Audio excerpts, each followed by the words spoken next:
passage twisted, a serpentine path carved from the mountain's very bones.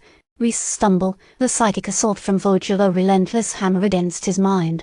Yet, the lullaby, comforting warmth pulsed through him, guiding his steps. The iridescent feather nestled against his chest, hummed with a faint internal light. He paused at the circular chamber, the obsidian pool reflecting the violet light in fractured patterns across the stone walls. The carved box sat upon the pedestal, an intricate lattice of swirling designs that seemed to shift and breathe as he looked at it. It was from within this box that the vision of Viridian had been granted.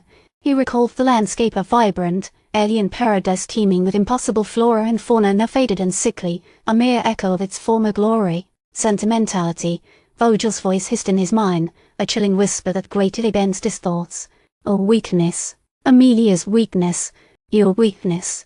Rhys ignored him, focusing on the feeling of the feather, grounding himself. He understood now. Vogel wasn't simply trying to conquer the mountain, to claim its power for himself. He was desperately trying to restore something he had lost. He had glimpsed it in the brief moments of clarity Vogel experienced during the initial psychic attack, fleeting images of a lush, verdant world, vibrant and teeming with life, followed by a crushing wave of sorrow, a world that had vanished, leaving only desolate memory. You think you can understand grief? Vogel sneered, his mental presence momentarily intensified. You have never known true loss. Rhys focused his thoughts, pushing back against the psychic pressure. Loss is not a weapon, Vogel, he projected, his voice a quiet resilience within the storm of Vogel's anger. It is a wound, and wounds can be healed. He felt a flicker of something unexpected, a brief hesitation in Vogel's assault, a tremor in the mental fortress. He had, for a fleeting moment, touched upon something within Vogel that transcended the rage and the bitterness, a place of profound sorrow. The lullaby intensified, not as a directive, but as a reassurance, a gentle urging to understand, not to fight. It wasn't about conquering Vogel, but about reaching the part of him that remembered the paradise he sought to resurrect. He realized then that the heart of the mountain wasn't a physical location, but a resonance, a connection between all things, the delicate balance between life and death, growth and decay.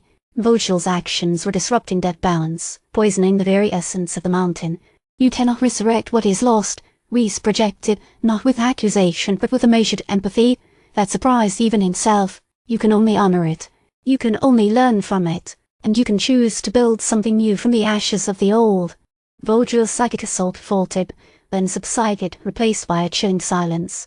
Rhys braced himself, knowing this reprieve was temporary. The mountain felt expectant, poised. He knew now that understanding the heart wouldn't be about deciphering ancient symbols or uncovering hidden chambers.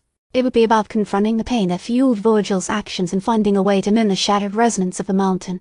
He turned back into the passage, the lullaby guiding him, the feather pulsing against his chest. He had a long journey ahead of him, a confrontation not just with Vogel, but with the echoes of a lost world and the burden of a dying mountain. The path ahead was shrouded in uncertainty, but for the first time Rhys felt a glimmer of hope. He had touched upon a vulnerability in his enemy, a flicker of humanity buried beneath layers of rage and despair.